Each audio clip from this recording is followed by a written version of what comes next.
أينما كنتم سلام الله عليكم مشاهدينا الكرام عبر بين سبورتس. أسعد الله أوقاتكم بكل خير وأهلا بكم معنا في تغطيتنا المتواصلة والحصرية للأحداث الكروية في الملاعب الفرنسية. حياكم الله معنا في هذا الاستوديو للقاء المرتقب كأس الأبطال الفرنسية بين العريقين موناكو بطل الدوري وباريس سان جيرمان بطل الكاس. هذه المباراة المنقولة عبر قنوات بي ان اتش جي 1 اتش جي 12 وكذلك على المفتوح. لكن قبل الحديث عن كل هذا دعونا نرحب سويا بمحللي قنوات بين سبورتس. أبدأ بديدي دومي لاعب باريس سان جيرمان السابق المحلل الفني قناه بين سبورتس. السلام عليكم. وعليكم السلام.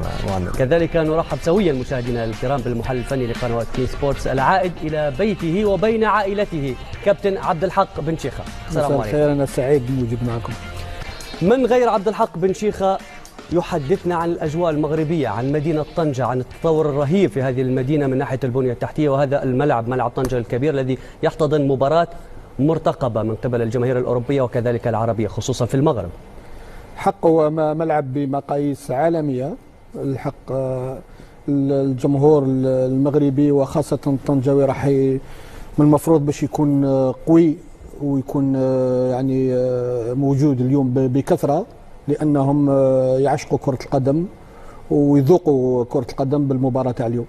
نوالي ملعب طنجة الكبير تحفة فنية كروية، ثاني مرة يستضيف هذه الكأس، كأس الأبطال. الأولى كانت 2011 بين ليل ومارسيليا. أنت هذا الملعب شهد صولات وجولات لعبد الحق بن شيخة، يمكن القول صراحة من بين أفضل ملعب في أفريقيا عبد الحق، لا؟ بدون منازعة، يعني نظن أنه من أحسن الملاعب اللي شفتهم أنا في إفريقيا، وشفت ملاعب في إفريقيا.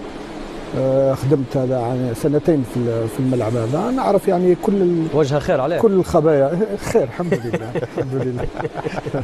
نعرف كل الخبايا يعني تاع الملعب، ونظن ان فيه شركه يعني كبيره هي اللي قايمه يعني بكل الصلاحيات تاع الملعب، لذا باقي كانه جديد.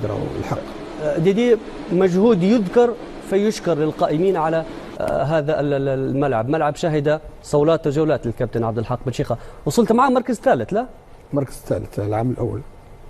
نادي كان طموحا يبقى في الدوري الممتاز يصل به الكابتن عبد الحق بن شيخة. حقيقة هذا شيء يسعدنا في أسرة بين.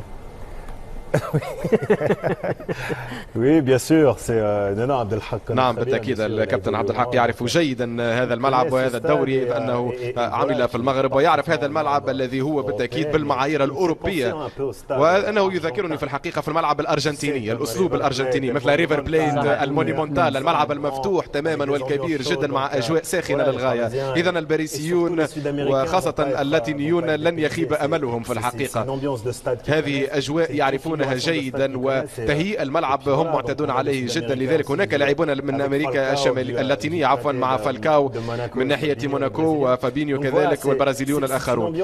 اذا هذه ستكون اجواء معروفه لهؤلاء اللاعبين، لانه ايضا بلد فرانكوفوني ولن تتغير الاجواء، ليس عندما تلعب في كندا او في الصين، ففعلا هذا بلد يعرفونه جيدا كي تكون مباراه جميله جدا بالنسبه للوقت، بالنسبه للملعب وارضيه الميدان كذلك.